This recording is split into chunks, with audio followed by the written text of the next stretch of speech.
2024 లేదా 25లో డిగ్రీ లేదా బీటెక్ చదివారా? సాఫ్ట్‌వేర్ జాబ్ కోసం ఎదురు చూస్తున్నారా? అయితే కోడ్ జ్ఞాన్ 100 డేస్ కోర్సులో చేరండి, జాబ్ సాధించండి. నమస్కారం శశికాంత్ గారు. నమస్కారం నారాజ్ గారు. జనరల్‌గా అంటే ఇప్పుడున్న జనరేషన్‌లో మనం చూస్తూ ఉన్నాము. భర్త వేరే ఆడవాళ్ళ దగ్గరికి వెళ్ళినప్పుడు అది ఏ రకంగానైనా కావచ్చు. అంటే పాజిటివ్, నెగెటివ్ అలానే కాకుండా అడల్టరీ కిందకి కూడా వెళ్ళొచ్చు. భార్యకి తెలియకుండా వేరే పరాయి స్త్రీ దగ్గరికి వెళ్ళినప్పుడు పొరపాటున భార్య కనుక దాన్ని చూస్తే వీడియో క్యాప్చర్ చేసిన, ఇమేజెస్ క్యాప్చర్ చేసిన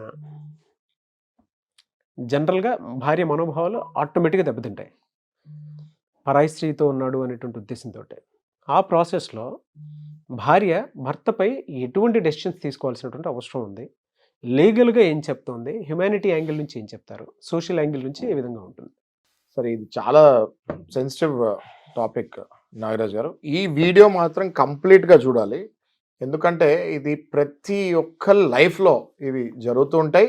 ఇందులో నుంచి ఎలా న్యాక్గా బయటపడాలి, జీవితాలు నాశనం అవ్వకుండా ఎలా ఉండాలి అంటే ఈ వీడియో కంప్లీట్గా చూడాలి.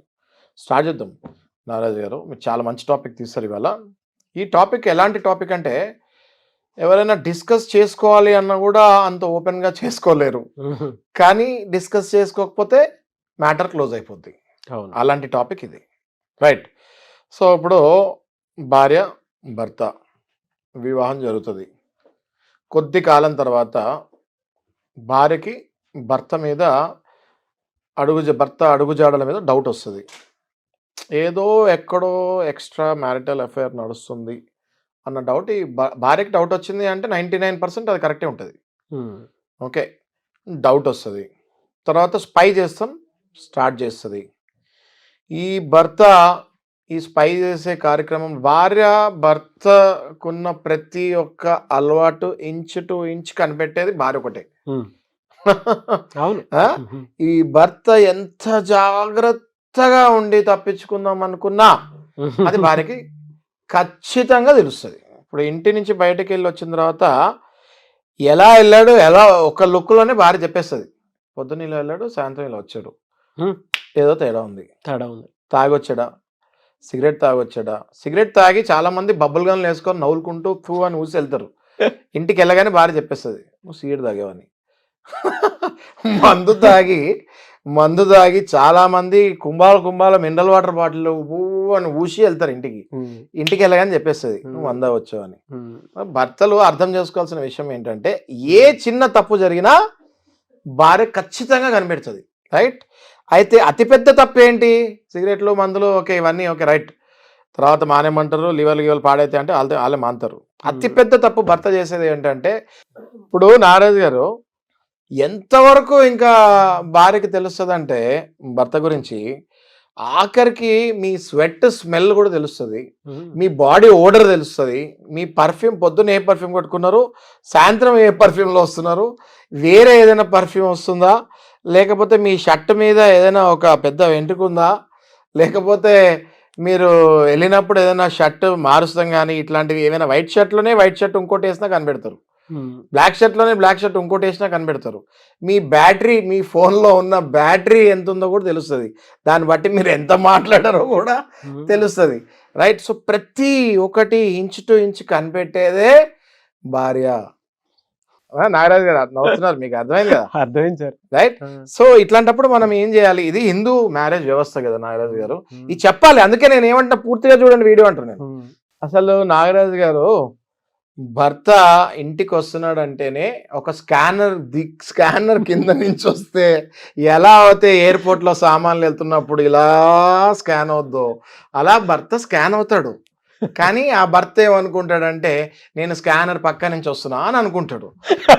కానీ భర్త ఎయిర్పోర్ట్లోకి ఎంటర్ అయ్యి లగేజీలు పెడితే ఎట్లా సామాన్లు స్కాన్ అయ్యి లోపల చిన్నదిన్న మెరుస్తుంటే చూడండి, అట్లా కనిపెట్టేదే భార్య. ఓకే నాగరాజ్ గారు, అయితే ఈ ఎయిర్పోర్ట్లో సామాన్లు వెళ్ళాలతో ఎందుకు చెప్తున్నానంటే, మీకు చిన్నది ఏదైనా ఉన్నా కూడా మెరుస్తుంటుంది, అది వెంటనే 4-5 వచ్చి అది ఓపెన్ చేస్తారు. అలా చిన్నది ఏమైనా తేడా మీలో ఉంటే ఆ భార్య టైమింగ్ చూసుకుంటుంది. ఆ పర్టికులర్ టైం ఎప్పుడు వస్తుందో రాసుకొని పెట్టుకుంటుంది మైండ్లో. ఇంకోటి, మీ సెల్ ఫోన్ ఏదో మీరు చాలా లాక్లు వేసుకొని, మొగుళ్ళందరికీ అంటే సారీ హస్బెండ్స్ అందరికీ చెప్తున్నాను, మీ సెల్ ఫోన్లు లాక్లు వేసుకొని ఐ ఆప్టిమైజేషను, తమ్ము ఇవన్నీ పెట్టుకొని చాలా సెక్యూర్డ్గా పెట్టుకుంటారు. ఐఫోన్ అంత సెక్యూర్డ్ ఇంకోటి ఉండదని. అది ఉత్త అబద్ధం. హైదరాబాద్లో జగదీష్ మార్కెట్ అని ఒకటి ఉంది, మీకు తెలుసా నాగరాజ్ గారు? జగదీష్ మార్కెట్కి వెళ్ళినా కూడా 2-3 గంటలు తీసుకుంటారు ఏదైనా ఓపెన్ చేయాలంటే. అలాంటిది మీ భార్య కిలోమీటర్ దూరంలో ఉండి ఇలా చూస్తే ఓపెన్ అయిపోతాయి ఫోన్లు. మీకు తెలియదు అని భర్తలు చాలా మంది. అంటే నేను ఇవన్నీ ఎవరికి చెప్తున్నా అంటే, బాగా లవబుల్ వైఫ్స్ గురించి చెప్తున్నా అండి ఇది. ఓకే, ఎవరైతే భర్తని బాగా ప్రేమిస్తుందో ఆ వైఫ్స్ గురించి చెప్తున్నా నేను. నార్మల్ గా వేరే వైఫ్స్ గురించి చెప్పట్లే. ఇంత ప్రేమించే భార్య దగ్గరే భర్తలు తప్పులు చేస్తారు. మీరు అర్థం చేసుకోండి. నార్మల్ గా ఉంటే భార్య పెద్ద పట్టించుకోరు, వాళ్ళు కూడా పెద్ద తప్పులు చేయరు. ఇంత ప్రేమించి అంటే దీని ఏమంటారు, ఓవర్ పొసెసివ్నెస్. ఏమంటారు సార్ నాగరాజు గారు? ఓవర్ పొసెసివ్నెస్ అంటారు. ఈ ఓవర్ పొసెసివ్నెస్ వల్ల భర్తకి ఒక పక్కన ప్రేమ బాగానే ఉంది అనుకుంటాడు, ఇదేంటి అప్పుడప్పుడు ప్రేమ మరీ ఎక్కువ అవుతుంది ఏంటి అని ఇలా లెగుస్తాడు ఒక 2 ఫీట్లు. ఓకే, సో అలాంటప్పుడే ఆ భర్త ఆయన మీద ఆయన ఓవర్ ప్రేమ తట్టుకోలేక దాన్ని ఒక కంప్లైంట్ లాగా కన్వర్ట్ చేస్తాడు. దాన్ని ఒక కంప్లైంట్ లాగా కన్వర్ట్ చేసి ఆఫీస్కి వెళ్ళి ఆ పక్కన కూర్చున్న ఎవరో ఒక అమ్మాయికి చెప్తాడు. ఫస్ట్ ఏ అవసరం లేకపోయినా కూడా ఆ అమ్మాయి అబ్బాయికి చెప్పాడు, మళ్ళీ భర్త కూడా అమ్మాయికే చెప్తాడు. ఆఫీస్లో ఎవరో ఒక అమ్మాయికి ఈ బాధలన్నీ చెప్పి, నా భార్య నా మీద ఇంత ప్రేమ, మరీ ఎక్కువ ప్రేమ, ఇది తట్టుకోలేకపోతున్నాను, this is crossing the limits అని చెప్తాడు. అట్లాంటి టైంలోనే భర్తలు ఏం చేయాలంటే, they have to be very careful. ఆ ఓవర్ ప్రేమ ఉంటే దాన్ని తగ్గించుకోవాలి, కానీ దాని నుంచి బయటపడటానికి వీళ్ళు అడ్వాంటేజ్ కూర్చోబెట్టి చెప్పాలండి. భర్త అయినా సరే కూర్చోబెట్టి అటువంటి సమయం అంటే అలాంటిది ఒకటి ఉంది అనుకున్నప్పుడు కూర్చోపెట్టి కొంత రియాలిటీ చెప్పి అర్థం చేసుకునేలా చెప్పాల్సిన అవసరం చాలా ఉంది. కరెక్ట్ అండి, కరెక్ట్. ఎందుకంటే ఇది కూర్చోబెట్టి చెప్పకపోతే దీన్ని ఈ ప్రేమను కూడా కంప్లైంట్ లాగా తీసుకునే భర్తలు చాలా మంది ఉన్నారు. చాలా మంది ఉన్నారు. ఈ అతి ప్రేమను కూడా పొసెసివ్నెస్ అని చెప్పి వేరే అమ్మాయిల మీద మనసు పడటం కూడా జరుగుతుంది. ఎందుకంటే ఎప్పుడైతే ఓవర్ పొసెసివ్నెస్ అవుతుందో, ఇంకోటి ఈ భర్త ఎక్కడ కూర్చున్నా కూడా ఆ భార్యకు తెలుస్తుంది. ఎట్లా తెలుస్తుంది? ఈ గూగుల్ వచ్చిన దగ్గర నుంచి ఎవడు ఎక్కడికి వెళ్ళినా తెలిసిపోతుంది. రైట్. ఈ అనుమానం భర్త ఆఫీస్లో ఉన్నా, మీరు నమ్మరండి, ఇప్పుడు ఆఫీస్లో ఉన్నా, లేకపోతే ఈ మధ్యకాలంలో ఒకటి జరిగింది, ఎగ్జాంపుల్ చెప్తాను మీకు, చిన్న 1 సెకండ్ ఎగ్జాంపుల్. అది భర్త ఎక్కడో వేరే వాళ్ళ ఫ్రెండ్ ఇంటికి పార్టీ అని వెళ్ళాడు. ఆ గూగుల్ మ్యాప్లో పొదల్లో ఉన్నట్టు చూపిస్తుంది. ఆ భార్య పోలీస్ కంప్లైంట్ చేస్తుంది. ఈడేం చేస్తాడు, భర్త వేరే ఫ్రెండ్ ఇంటికి పార్టీ అని వెళ్ళాడండి. వాళ్ళ ఇంటి పక్కన అన్ని చెట్లు ఉన్నాయి, బుషెస్ ఉన్నాయి. వీడిని ఎవరో తీసుకెళ్ళి చంపేశారు అనుకొని, చెట్లలో ఉన్నాడు అనుకొని ఆ భర్తకి విపరీతంగా ఫోన్లు కొడుతుంటే, ఆ పార్టీలో ఊరికే ఫోన్లు ఏమెత్తుతాడు. 4 మగలు ఉన్నప్పుడు నవ్వుతారు కదా, ఎన్నిసార్లు వచ్చారు ఆ ఫోన్, నీకు అందరికి వస్తుంటాయి, కానీ వాళ్ళు సైలెంట్గా వెనకాల ఇలా పెట్టుకుంటూ ఉంటారు. వీడికి వచ్చినప్పుడు మాత్రం అప్పుడప్పుడు కొంతమంది బయటపడతారు. సో ఈ భర్త ఏమనుకుంది, ఈడేదో పొదల్లో ఉన్నాడు, చెట్లలో ఉన్నాడు అని చెప్పి భయపడి ఫోన్ చేసి వీడి ఫోన్ స్విచ్ ఆఫ్ అయిపోయింది, బ్యాటరీ అయ్యి. పోలీస్ స్టేషన్లో కంప్లైంట్ చేస్తే ఆ పోలీసు వాళ్ళు వ్యాన్ వేసుకొని పెట్రోలింగ్ చేసుకొని వచ్చి ఈ అబ్బాయి మీ పేరేంటి అని కనుక్కుంటా జరిగింది. అలా ఉంటుంది భర్తల పట్ల ప్రేమ. అప్పుడప్పుడు ఈ ప్రేమలు ఎక్కువైపోయినప్పుడే, శృతి మించినప్పుడే కొన్ని తప్పులు జరుగుతూ ఉంటాయి. దాన్ని మళ్ళీ లైన్లో పెట్టుకోవచ్చు. వీళ్ళిద్దరి జీవితాల్లో మంచి వాళ్ళు కదా. ఇప్పుడు అమ్మాయి భర్త అంటే ప్రేమ, భర్తకి భార్య అంటే ప్రేమ. ఇప్పుడు వీళ్ళ మధ్యలో ఎందుకు వస్తాయి డిఫరెన్సెస్ చెప్తాను నేను. కమింగ్ టు సబ్జెక్ట్ నాగరాజ్ గారు, మనం ఇప్పుడు భార్య గురించి, పొసెసివ్నెస్ గురించి మాట్లాడాం కాబట్టి, ఇందులో ఈ పొసెసివ్నెస్ ఉన్న భార్యలదే మనం ఎగ్జాంపుల్ తీసుకుంటూ ముందుకెళ్దాం. భర్త ఎప్పుడైతే నిజంగా అడల్టరీలో ఉంటాడో, అంటే నిజంగా వేరే స్త్రీతోటి అక్రమ సంబంధంలో ఉండి, ఈ విషయం ఎప్పుడైతే భార్య క్లియర్గా కనిపెట్టేస్తుందో, ఓకే, ఆ తర్వాత జరగబోయే వీడియోల రూపంలోనో, ఇమేజెస్ రూపంలోనో, లేదంటే వేరే వాళ్ళ త్రూ తెలిసిన రూపంలోనో తెలిస్తే మనం ఎలాగో చెప్పాం కదా, కంప్లీట్ స్కాన్ అవుతాడు భర్త ఎలాగో. ఓకే, ఈ విషయం ఎలాగో భార్యకు తెలుస్తుంది. చాటింగో, లేకపోతే వీడియోసో, లేకపోతే వేరే ఎవరైనా ఫ్రెండ్స్తో డిస్కషన్ చేసేటప్పుడు ఫోన్ కాల్సో, రీడైల్ లిస్ట్లోనో ఎక్కడో అక్కడ దొరికిపోతాడు భర్త. దొరకడం అనేది సమస్య లేదండి, దొరికిపోతాడు. ఎప్పుడైతే దొరికిపోయిన తర్వాత కథ ముందుకు ఎట్లా వెళ్తుంది అన్నది మనం ఇప్పుడు డిస్కషన్ చేస్తున్నాము. ఓకే, ఇప్పుడు భర్త ఆ అమ్మాయితో తిరిగేసి యాజ్ యూజువల్గా ఇంటికి వస్తాడు. వచ్చిన తర్వాత ఆ రోజు ఈ భార్య ఎన్నో రోజుల నుంచి ఈ స్కానింగ్లో ఉండి కనిపెడుతుంది కదా. భార్య పతివ్రత, ఓకే, చాలా మంచి అమ్మాయి, ఓకే, భర్త కూడా మంచోడే, కానీ అనుకోకుండా వేరే స్త్రీ వ్యామోహంలో పడ్డాడు. ఇప్పుడు ఈ స్టోరీ ఇక్కడి నుంచి ఎలా వెళ్తుందని మీకు చెప్తాను నేను. భర్త ఇంటికి వస్తాడు, ఇంటికి వచ్చి కూర్చున్న తర్వాత భార్య అన్ని రోజులు తట్టుకున్నది ఇంకా బ్రేక్ డౌన్ అవుతుంది. బ్రేక్ డౌన్ అయ్యి స్ట్రెయిట్గా నిలదీస్తాం జరుగుతుంది. చూడండి, మీరు వేరే రిలేషన్లో ఉన్నారు అని నాకు తెలిసింది, అది నాకు ఇష్టం లేదు, ఇక్కడతోటి మీరు అది ఆపేసుకొని మనం ముందుకెళ్దామా, లేదా మీరు అసలు ఈ రిలేషన్లోకి ఎందుకు వెళ్ళారన్నది నాకు ఎక్స్ప్లెనేషన్ కావాలి అని అడుగుతారు. ఖచ్చితంగా అడుగుతారు. ఇది అప్పుడు అడగాలి కూడా, నిలదీయాలి, అడగాలి. భార్య కూడా సగం తల్లి రూపంలో ఉంటది కాబట్టి డెఫినెట్ గా కొడుకు ఏమైనా తప్పు చేస్తే తల్లి ఎలా ఆడుతుందో భార్య కూడా ఖచ్చితంగా భర్తని అడగాలి, మంచి దారిలో పెట్టాలని ట్రై చేయాలి. అయితే ఎప్పుడైతే ఈ భార్య భర్తని ఇలా అడుగుతుందో, ఆ భర్త ఒకవేళ పాజిటివ్గా రియాక్ట్ అయితే అది వేరే స్టోరీ. పాజిటివ్ అంటే ఒప్పుకుంటే అది వేరే స్టోరీ. ఒకవేళ ఎప్పుడైతే ఈ భార్య ఆ భర్తని నిలదీస్తుందో, ఈ భార్య గనక ఆ భర్త గనక కరెక్టే అని జస్ట్ సరెండర్ అయిపోతే స్టోరీ సుఖాంతం అయిపోతుంది. ఎలా అంటే ఈ భార్య ఆ భర్తని వదులుకోదలుచుకోలే కాబట్టే కూర్చోపెట్టి ఇది అడుగుతుంది, ఇది ఇలా ఇలా చేసావు, నా దగ్గర వీడియోస్ ఉన్నాయి, నా దగ్గర ఫొటోస్ ఉన్నాయి అని చూపిస్తుంది కూడా. ఎందుకంటే భార్య భర్త ఒప్పుకోడు కదా, ఎవిడెన్స్ చూపించే వరకు భర్త ఫస్ట్ ఒప్పుకోడు, ఏ భర్త కూడా ఒప్పుకోడు. ఎవిడెన్స్ చూపించిన తర్వాత భర్త చేయాల్సిన పని ఏంటి అంటే ఫస్ట్ ఇంకా అబద్ధాలు చెప్పకుండా, ఇంకా దాన్ని కవర్ చేయకుండా ఫస్ట్ ఆ భార్యకి సరెండర్ అయిపోవాలి. ఈ నీడ్ టు సరెండర్, అవును ఈ ఎఫ్ఐఆర్లో ఉన్నాను నేను అని ఫస్ట్ ఒప్పుకోవాలి. ఒప్పుకొని రోడ్డు మీద అంత జరిగిందన్న, బయట అంత జరిగిందన్న, లేదంటే ప్రూఫ్లు ఇక్కడ దాకా వచ్చాయనంటే తన పరువును కాపాడటం కోసం కూర్చోబెట్టి మాట్లాడుతుందని అర్థం చేసుకోవాలి. ఒప్పుకోవాలి, కరెక్ట్ నారదు, ఒప్పుకోవాలి. ఒప్పుకున్న తర్వాత ఈ భర్త కూడా ఏమైనా ఎక్స్ప్లెనేషన్ ఇచ్చేది ఉంటే ఇవ్వాలి. ఏది, ఇదిగో నువ్వు ఇలా చేసావు, దీనివల్ల నేను అట్లా చేయాల్సి వచ్చింది, నిజంగా ఏమైనా ఎక్స్ప్లెనేషన్ ఉంటే, భార్య మీద కంప్లైంట్స్ ఉంటే ఇవ్వాలి, ఇచ్చి డిస్కషన్ ముందుకు తీసుకెళ్ళాలి. అంతేగాని ఒప్పుకోకుండా ఇంకా దాన్ని కొనసాగుతాం అయితే వేస్ట్. సెకండ్ థింగ్, భార్యదేమీ తప్పు లేదు, భార్యది ఏమీ తప్పు లేకుండా భర్త తప్పు చేస్తాడు, అప్పుడు క్షమించమని అడగాలి. ఎప్పుడైతే ఇలా క్షమించమని అడుగుతాడో ఆ భార్య ఖచ్చితంగా ఆ భర్తను క్షమించి ఇంకొక ఛాన్స్ ఇస్తుంది.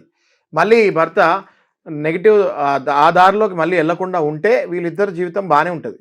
ఎప్పుడైతే ఈ భర్త ఈ వీడియోస్ ఫొటోస్ చూపిగానే అఫెండ్ అయ్యి డిఫెండ్ చేసుకోవడానికి ఎప్పుడైతే ప్రయత్నిస్తాడో అప్పుడే ప్రాబ్లం స్టార్ట్ అవుతుంది. అప్పుడు ఈ భార్య ఏం చేయాలి అన్నది మనం డిస్కస్ చేద్దాం. ఇప్పుడు నారాజు గారు ఎప్పుడైతే ఈ భర్త ఒప్పుకున్న తర్వాత భార్య యాక్సెప్ట్ చేస్తానికి రెడీ ఉంది అంటే ఆ భార్య ఎంత త్యాగశీలో మీరు ఆలోచించండి. అదే పని భార్య కనుక చేస్తే భర్త ఒప్పుకుంటాడా? 1 సెకండ్ కూడా చూడడు, ఒప్పుకోడు. కానీ భార్యలు ఒప్పుకుంటారు. అందులో మనం ఒక ఆడదాని మాతృత్వం కానీ, త్యాగశీలం కానీ, లేకపోతే ఇలాంటి మెంటాలిటీస్ స్త్రీలకే ఉంటాయని మళ్ళీ ప్రూవ్ చేస్తాం జరుగుతుంది. మిమ్మల్ని యాజ్ ఇట్ ఈస్గా యాక్సెప్ట్ చేస్తుంది కాబట్టి ఈ తప్పుతో పాటు యాక్సెప్ట్ చేస్తుంది భర్తని. ఏది, ఇట్లా ఎక్స్ట్రా మ్యారిటల్ అఫేర్ ఉన్న భర్త అని తెలిసిన ఆ తప్పుతో పాటు మిమ్మల్ని యాక్సెప్ట్ చేసి నా జీవితంలో నాకు ఇంకా నువ్వే కావాలి అని కోరుకుంటుందంటే చాలా గ్రేట్ సార్. భార్యలు ఎంత గ్రేట్. మరి అయితే మీరు చెప్పిన దాని ప్రకారం అర్థమైంది ఏంటంటే వాళ్ళ సోషల్ పర్సనాలిటీని, అంటే బయట వీడు ఇలా ఉంటాడు, వాడిని మనమే అర్థం చేసుకోవాలి, బయట వాళ్ళే పాడు చేసేస్తారేమో అనేటువంటి విషయాన్ని అర్థం చేసుకున్నట్టు, పర్సనాలిటీని చదివినట్టు, నా భర్త మేబీ ఏదో కారణాల వల్ల ఆ విధంగా జరిగి ఉంటుందేమో అనేటువంటి ఆలోచనలోకి వచ్చి ఉంటుంది. యాక్సెప్టెన్స్ అంటే అదే కదా సార్. కరెక్ట్. లేదు వీడు దారి తప్పాడు అని అంటే అందులో ఎంతో కొంత నా ఫాల్ట్ కూడా ఉంది అనేటువంటి విషయాన్ని 50% యాక్సెప్ట్ చేసినట్టు.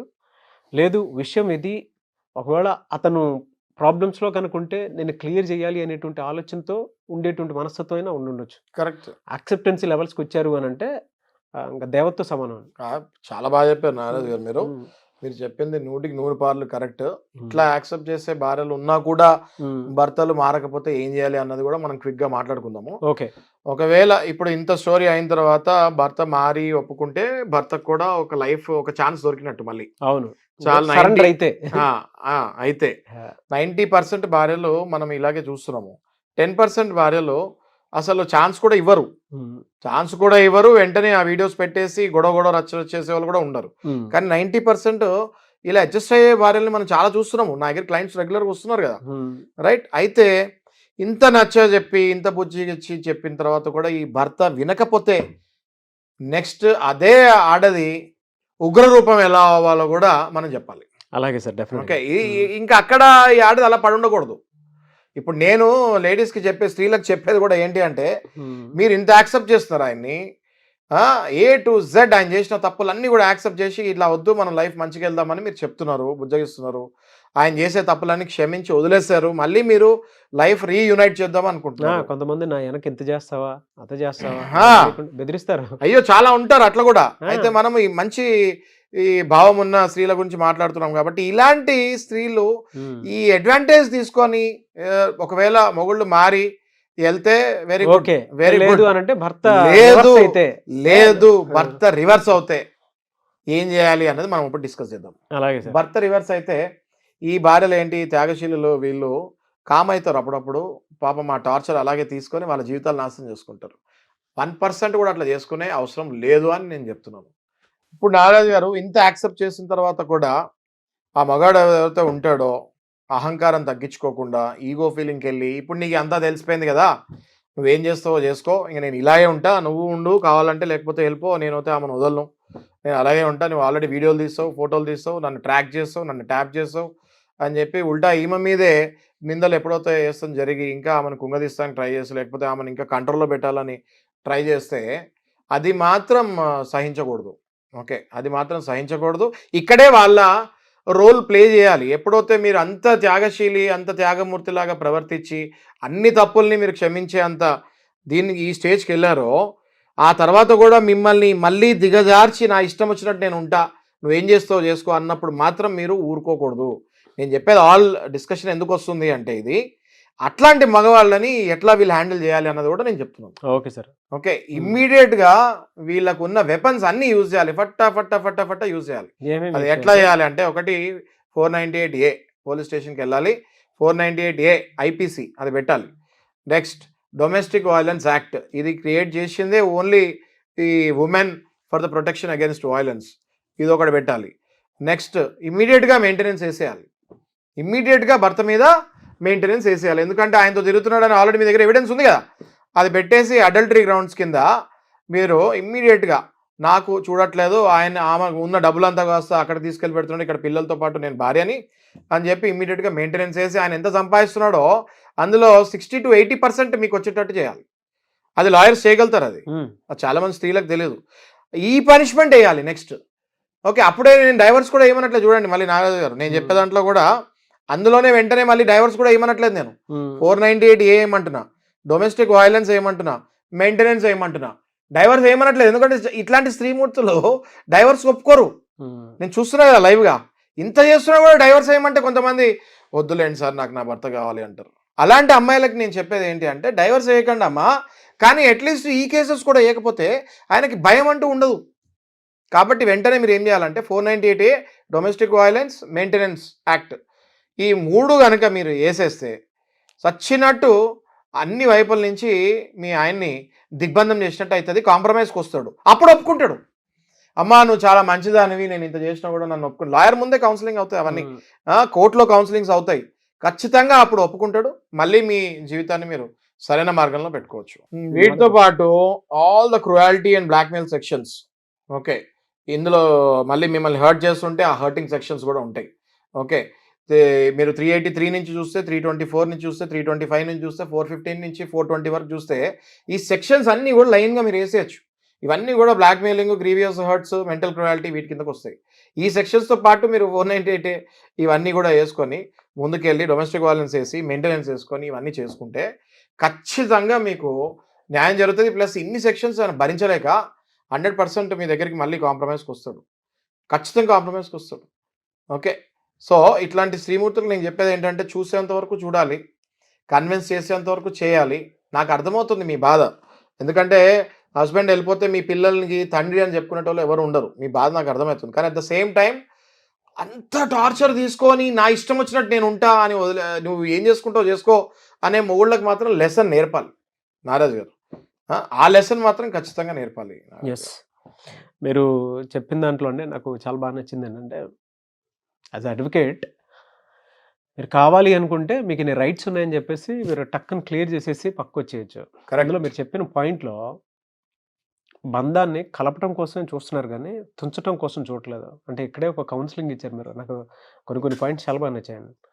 నిజంగా వైఫ్ భర్త ఏం చేస్తున్నాడు అనేటువంటి దాని మీద పెద్ద క్లారిటీ ఉంటుందండి, డౌటే లేదు. కంప్లీట్ స్కాన్ ఉంటుంది. కరెక్ట్. ఈవెన్ బాడీ మీద ఏ మచ్చలు ఉన్నాయి, ఏ ఉన్నాయి, ఎలా ఉన్నాయి అనేది తను మాత్రమే స్కాన్ చేయగలుగుతుంది. ఈవెన్ మెంటల్ గాను ఫిజికల్ గాను. కన్న తల్లి కూడా కొంతవరకు భర్తని ఫిజికల్గా పెంచి పెద్ద చేసేంత వరకే ఉంటుంది కానీ మెంటల్గా ఎంతవరకు అనేది చెప్పలేరు. బట్ భార్య మాత్రం 100% చెప్పగలుగుతుంది. ఇప్పుడు నాగరాజు గారు నేను ఇవన్నీ చెప్పానంటే ఇంత మంచి టాపిక్ మీరు తీయబట్టి ఇవాళ నేను ఇవన్నీ చెప్పే అవకాశం వచ్చింది. ఈ టాపికే తీయకపోతే ఇంత ఎక్స్ప్లెనేషన్ రాదు. అవును, కాబట్టి నేను డెఫినెట్గా మిమ్మల్ని అప్రిషియేట్ చేస్తాను. Thank you sir, thank you. అంటే మీరు చెప్పిన దాంట్లో ఒక రిలేషన్షిప్ నిలబడటం కోసం మీరు ఎంతకన్నా వెళ్ళొచ్చు, కానీ అవతల వాళ్ళు మీ వాల్యూ తగ్గించిన ప్రాసెస్ మీకు అనిపించినప్పుడు మాత్రం మీరు తగ్గాల్సిన అవసరం లేదు అని చెప్పి, భార్య గొప్పతనం చెప్పి, భర్తను ఎలా అర్థం చేసుకోవాలో కూడా చెప్పి, భర్త మాట వినకపోతే కూడా ఏం చేయాలనేది కూడా దీంట్లో చెప్పాను మీరు. ఒక రకంగా సంసారం ఎలా నిలబెట్టుకోవాలి అన్నదే మనం మాట్లాడుతాం. అవును సార్, అవును. మనం లాలో ఎన్ని చట్టాలు ఉన్నాయి కదా, ఆడవాళ్ళకి ఇన్ని వెపన్స్ ఉన్నాయి కదా నేను వేసేం అనట్లేదు. ఒక రకంగా సంసారాలు ఎలా నిలబెట్టాలన్నది కూడా మనం మాట్లాడుతాం. కాని పరిస్థితిలో ఇన్ని వెపన్స్ ఉంటాయి ఆడవాళ్ళకి, మీరు కుంగిపోకండి అని చెప్తున్నాం. Yes, great motivation and ethics, values, మోరల్తో కూడుకున్నటువంటి video. Very happy for you and ప్రతి భార్యాభర్త కలిసి చూడాల్సినటువంటి వీడియో.